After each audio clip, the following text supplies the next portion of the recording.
I talked to a fundamentalist preacher and he said, well, it's the same thing when it's homosexual. You see, we're not talking to irrational people. Somebody said, argue, convince them. You can't convince people who are irrational. You just let them be. You can move their hearts. That helps. Let them get to know you. That helps. They have a hard time believing what they believe when they find out you're a good person. But arguing doesn't help a lot. So what I'm saying is that the people generally, to summarize it succinctly, the sin of Sodom is inhospitality. That is the sin that the Bible from beginning to end says is sin. That is the most wrong thing in this world, that we don't welcome and help one another. Life is hard because we get sick and we die and because we have trip and fall, and it's hard to find things to keep you. What if we were all with one another through all this? We could get through all of that and it wouldn't matter.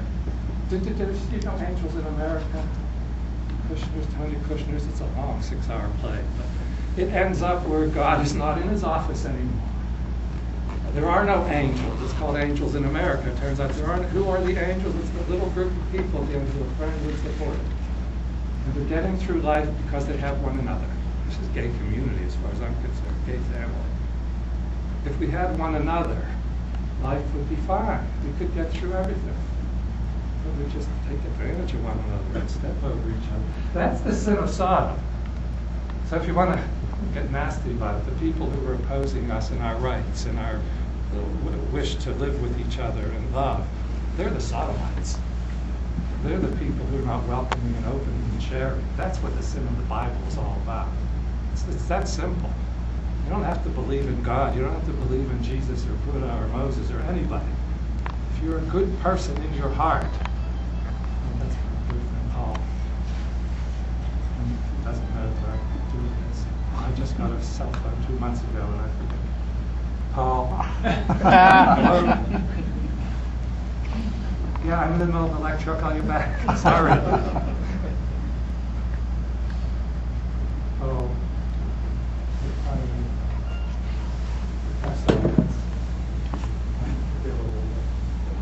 When I walked through security the other day, too, I had this thing in my pocket since I never had a cell phone. I forget that I have one. I have to do things about it. So I'm saying that the sin of Sodom is this issue of not being caring for one another. Parallel, if you look at Judges 19, there's a heterosexual story that parallels line for line the story of Sodom, except that it's the women that get raped and not the men. Just think, what does that mean from a biblical point of view? Does it matter whether it was heterosexual or homosexual? The bottom line is the same. That's an argument already. I made my point. The Bible really didn't care if you were having sex with a man or a woman. What it cared about is what was going on between the people. Okay. This text here I'm going to look at in detail. Not to lie with the man is with the woman is an abomination. That's the one we'll focus on, so I'll skip that. If you look to the Christian scriptures, the New Testament, there are 3 places where it seems homosexuality comes up. The word homosexual never appears. It's code words they use, so you're not sure what they mean. This one, here's the one in Romans I said is the most important. God gave them up to impurity. Notice that word. It doesn't say God gave them up to sin, God gave them up to evil, God gave them up to impurity. What is impurity? Well, any Jewish people know you're not supposed to, a woman after she has her menstrual flow is not supposed to go to the temple for a couple days. If you have a seminal emission, you're not supposed to go to the temple. You're not supposed to eat pork because that kind of move feet. You're not supposed to eat camel meat. Fish are supposed to have fins and scales, and if they don't, there's something funny about them. That's all impure. That is no sense of morals. It's not ethical. Any Jew will tell you that. They do not think that the Gentiles are bad because they do those things. The Jews keep those rules because they're Jews and they want to be known as Jews, and it reminds them of who they are. I'm wearing this silly little thing. I picked it up because I like the colors. And then I realized I can't go wearing this without people thinking that's a political statement. I said, well, damn it, I'm going to make a political statement, especially nowadays. I like it. Why do I wear it? Not because it's right or wrong, because it identifies me as someone. That's what the Jewish stuff is about. So Paul starts out, God gave them up to impurity. He doesn't say evil, sin, but to things that were against the Jewish law. And what does he say then? The women exchange natural, that's mistranslated. We'll look at that. For unnatural, that's mistranslated. And in the same way, the men giving up natural intercourse with women were consumed for passion with women. That's clearly talking about sex. But if you look at the words, should read unusual, atypical. It shouldn't say unnatural. It's a mistranslation that can be historically demonstrated with massive evidence. We have the impurities and the other words we haven't seen. I didn't give you the rest of them. So in any case, I'm going to link these two texts together because this tells you what the Jews thought was impure, abominable. That's another word for impurity. Same word, different word, same idea. So I'll link these two together. These other two in Corinthians and 1 Timothy, it should say, 1 Timothy, they depend on one Greek word, arsenokoite, and I put it into Greek because nobody really knows how to translate. How do you figure out what a word means when you're reading, again, you know a foreign language?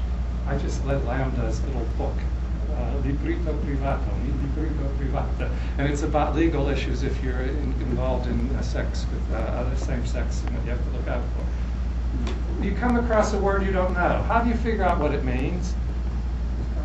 The context. Yeah, you kind of look what it means. This word occurs nowhere in any documents that we have prior to that. How can you figure out what it means? You can't. It has something to do with men, arson, that's clear. It has something to do with going to bed to have sex, coitus.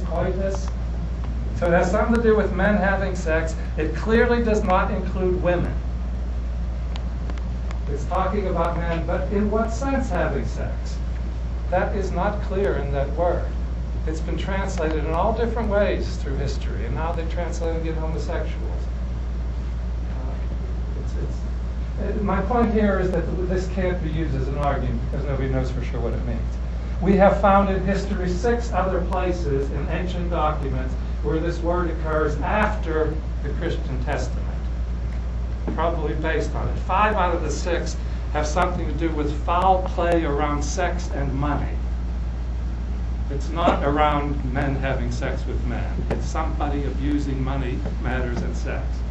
And so we would suspect this doesn't have to do with it. Okay, those are the texts. There are a couple other places where the fundamentalists will say the Bible's condemning. Any place that Sodom comes up, they read homosexuality. Well, they're just preoccupied with homosexuality. It's not in them. Nobody who knows the scriptures will say that. So these are the only 5 texts that are significant. There's one other argument that came up. When this research was being done, it became really clear that this stuff was not going to help their cause. And I don't know how much already you're beginning to wonder what the text means. If you're starting to wonder, this is really tedious. It is. You want to understand history, you got to go and do the research. There's no simple way. But people like easy religion. Religion should be easy, shouldn't it? Life should be easy, shouldn't it? Ha. How old do you have to get before you realize nobody's life is easy? You get to know anybody, you know they've got stuff they're dealing with. So in any case, they're looking for another reason. So what they did was move from looking at the text to the big argument. Anywhere the Bible talks about sex, it talks about heterosexuals. That's not true, but that's what they say. And therefore there's something wrong with homosexuality. And the key argument is this one. God created Adam and Eve, not Adam and Steve. You've heard that.